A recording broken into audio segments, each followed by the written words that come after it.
Bismillahirrahmanirrahim. Assalamualaikum warahmatullahi wabarakatuh. Perkenalkan, saya Radina Fitri, mahasiswi dari jurusan Pendidikan Agama Islam, Unit 4 semester 5. Adapun di sini saya akan membuat video tentang tokoh sejarah Islam pada masa klasik. Adapun tokoh sejarah Islam pada masa klasik yang akan saya bahas ialah Ibnu Rashid. Nama lengkap dari Ibnu Rashid ialah Muhammad Ibnu Ahmad Ibnu Rashid, yang lahir pada tahun 1126 Masehi atau 520 Hijriah di Cordoba, yang mana wilayah itu merupakan kerajaan Murabbitun. Keluarga Ibnu Rashid dikenal sebagai tokoh masyarakat di Cordoba, terutama atas peran mereka dalam bidang hukum dan bidang agama. Kakek Ibnu Rashid bernama Abu Al-Walid Muhammad. Beliau menjabat sebagai hakim kepala di kota tersebut dan merupakan imam Masjid Agung Cordoba. Kemudian ayah Ibnu Rashid itu bernama Abu Al-Qasim Ahmad. Beliau juga menjabat sebagai hakim kepala dan hakim pada masa kekuasaan Murabbitun, hingga Cordoba jatuh ke tangan Khalifahan Muwahhidun. Kemudian dilanjut dengan menurut biografi klasik. Adapun Ibnu Rashid itu menerima pendidikan yang istimewa karena beliau saat kecilnya itu sudah belajar pelajaran hadis, ilmu fikih, kedokteran maupun ilmu akidah.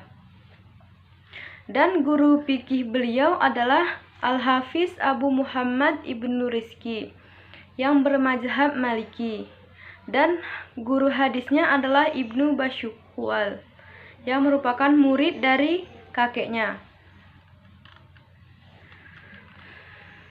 Kemudian ia juga belajar fikih dari ayahnya yang mengajarkannya kitab Muwatta karya Imam Malik, buku teks Maliki yang paling terkenal, kemudian dihafalkan oleh Ibnu Rashid. Sedangkan guru kedokterannya adalah Abu Ja'far Jarim At-Tazail yang kemungkinan juga mengajarkannya ilmu filsafat. Ia juga mempelajari karya-karya dari Ibnu Bajjah atau yang sering dikenal dengan nama Afem Fajj yang mungkin juga merupakan salah satu gurunya. Ibnu Rashid ketika muda, beliau juga mempelajari akidah, teologi kalam dari mazhab Asy'ariyah. Walaupun kelak ia akan mengkritik mazhab ini, dan menurut penulis itu pada abad ke-13 Ibnu Al-Abbar. Kemudian Ibnu Rashid juga lebih tertarik dengan ilmu hukum dan usul fikih, atau bisa dibilang dengan kaidah-kaidah hukum, dibandingkan dengan ilmu hadis dan sunnah. Salah satu spesialisasi yang ditekuni Ibnu Rashid ialah masalah ikhtilaf atau perbedaan pendapat dalam hukum Islam. Ibnu Al-Abbar juga menyebutkan ketertarikan Ibnu Rashid muda pada ilmu-ilmu orang terdahulu, atau sering disebut dengan Al-Ulum Al-Awail, yang kemungkinan maksudnya adalah ilmu alam dan filsafat yang dikembangkan para ilmuwan Yunani. Sedangkan karir-karir yang terdapat pada Ibnu Rashid yang pertama itu ialah pada tahun 1147 beliau telah memberikan gerakan Muwahhidun yang dipimpin oleh Ibnu Tumar, atau yang biasa menyebut dirinya itu sebagai Al-Mahdi. Kemudian menggulingkan kekuasaan Murabbitun di ibu kota Marrakesh.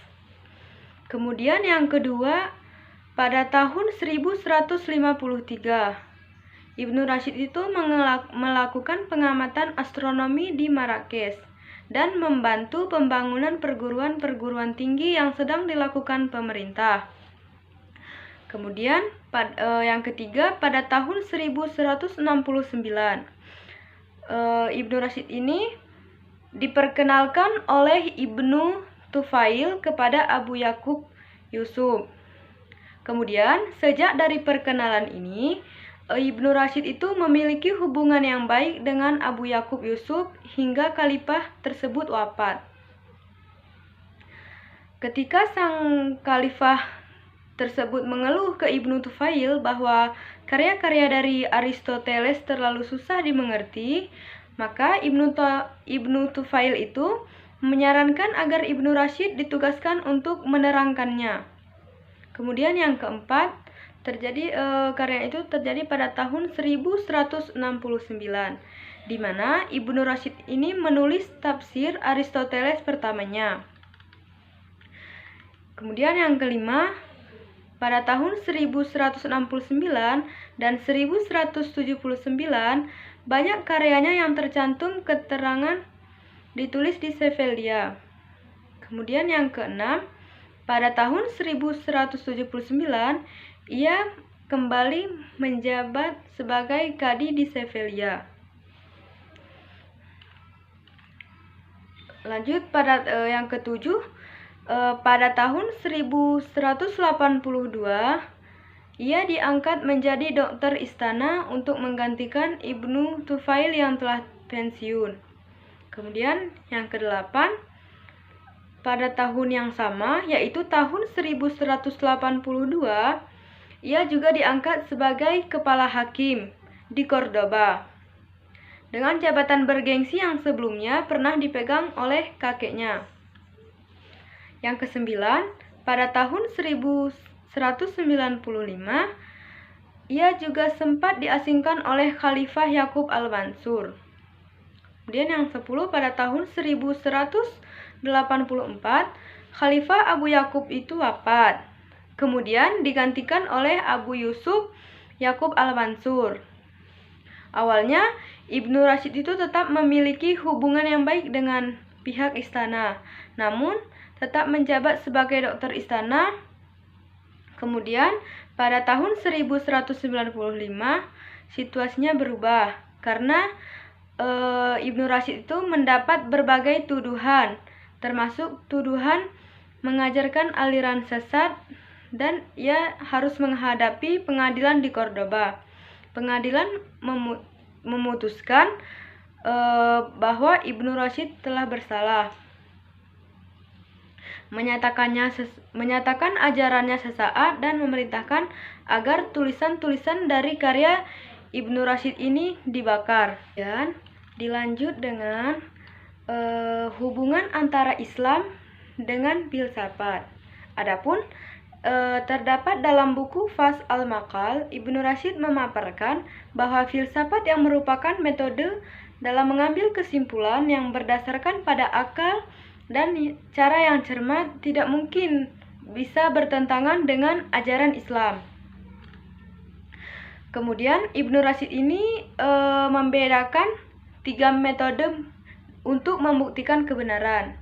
Yang pertama itu ada metode retorika atau khatab, yang mana dalam metode ini kita itu melalui kepandaian menggunakan kata-kata yang dapat dipahami oleh kebanyakan orang awam. Yang kedua ialah dialektika. Yang dimaksud dengan dialektika atau jidal ini yaitu melalui argumen dan perdebatan yang dilakukan oleh para ulama mutakallimun pada zaman Ibnu Rashid. Sedangkan yang ketiga ialah metode demonstrasif atau burhan. Yang dikatakan dengan metode demonstrasif ini ialah melalui hal-hal pembuktian dengan kaidah-kaidah logika. Kemudian dilanjut dengan bukti keberadaan Tuhan. Ibnu Rashid ini juga menulis mengenai bukti bahwa keberadaan Tuhan dan sifat-sifatnya ini di dalam bukunya. Adapun dalam bukunya itu yang berjudul Kitab Al-Kasyaf. Kitab Al-Kasyafan Manahij Al-Adillah, yang artinya buku pengungkapan cara-cara pembuktian. Ia meneliti dan mengkritik doktrin-doktrin berbagai kelompok dalam Islam. Kemudian ada sifat-sifat Tuhan, di mana sifat-sifat Tuhan yang akan dibahas oleh Ibnu Rashid ini ialah menjunjung doktrin tauhid atau keesaan Tuhan dan menyebutkan 7 sifat-sifat Allah. Adapun yang pertama, sifat-sifat Allah ini ialah Maha mengetahui, Maha hidup, Maha berkuasa, Maha berkehendak, Maha mendengar, Maha melihat, dan Maha berfirman. Seperti sifat-sifat ini juga yang sesuai dengan pendapat ulama pada masa itu. Yang selanjutnya ialah qadimnya alam semesta. Dalam qadimnya alam semesta ini ialah pemikir bercorak neoflamationisme seperti Al-Farabi dan Ibnu Sina.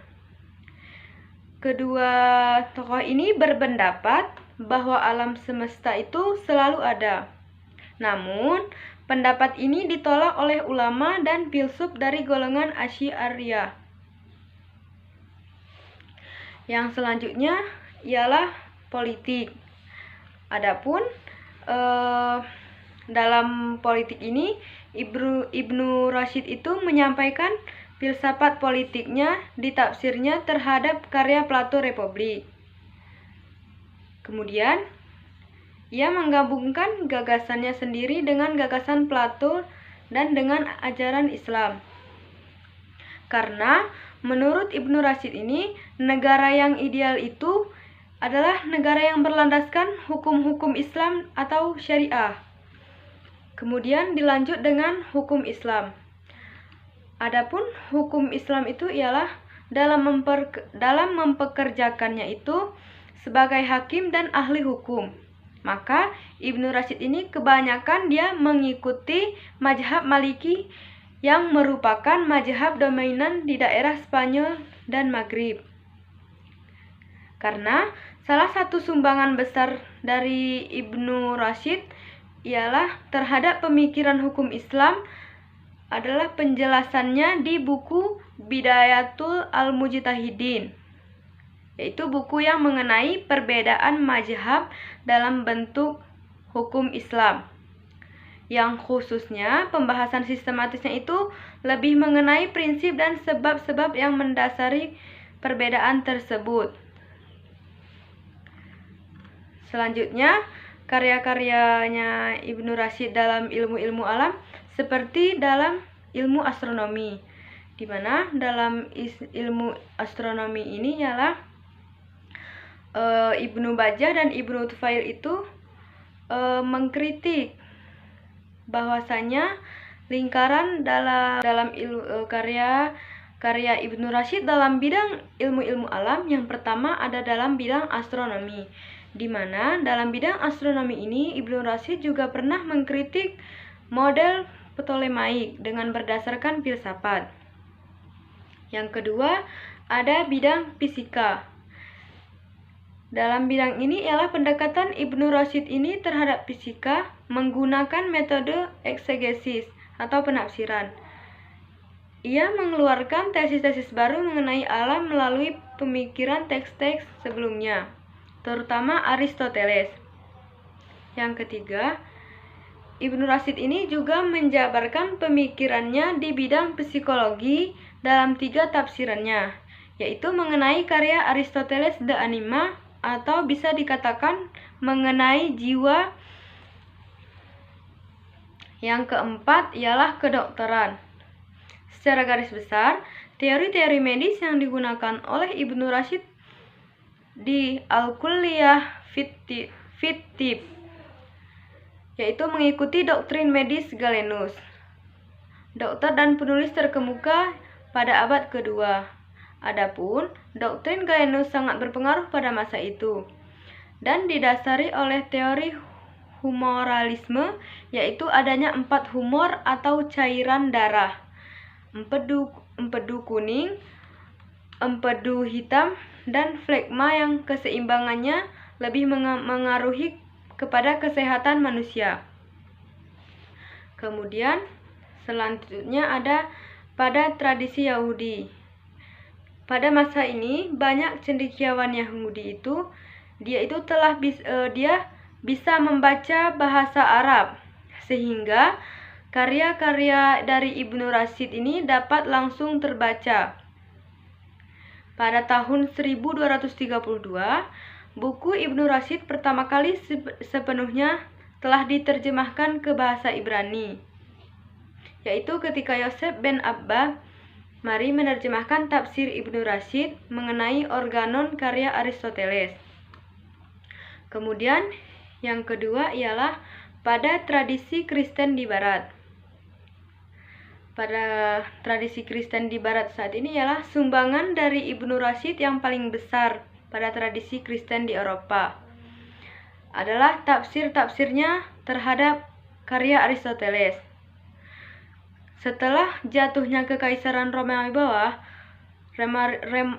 Barat, maka Eropa Barat itu mengalami kemunduran budaya yang menyebabkan hilangnya hampir seluruh peninggalan intelektual dari para cendekiawan Yunani klasik, termasuk dari Aristoteles. Selanjutnya ialah pada tradisi Islam.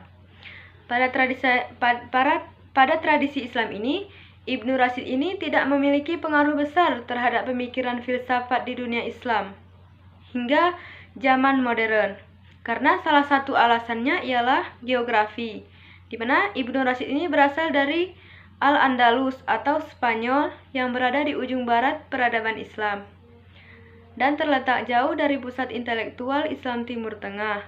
Selain itu, filsafatnya juga tidak terlalu cocok dengan filsafat umum yang pada cendekiawan Islam pada saat itu. Kemudian yang terakhir ialah dalam budaya populer. Yang dimaksud dalam budaya populer ini ialah Ibnu Rashid ini disebutkan dalam berbagai karya budaya, yaitu baik dari dunia barat maupun dari dunia Islam, di mana puisi Divina Commedia karya penulis Italia Dante Alighieri yang terbit pada tahun 1320, di situ telah disebutkan bahwa Ibnu Rashid yang menulis tafsir-tafsir besar dan menggambarkannya terjebak di limbo atau tepi neraka bersama Salahuddin Al-Ayyubi dan beberapa pemikir Islam dan pemikir Yunani non-Kristen. Mungkin hanya ini yang dapat saya sampaikan pada penjelasan tokoh tentang sejarah Islam klasik pada hari ini. Mohon maaf jika ada kesalahan dalam pengucapan maupun penuturan kata-katanya. Saya akhiri dengan ucapan Assalamualaikum warahmatullahi wabarakatuh.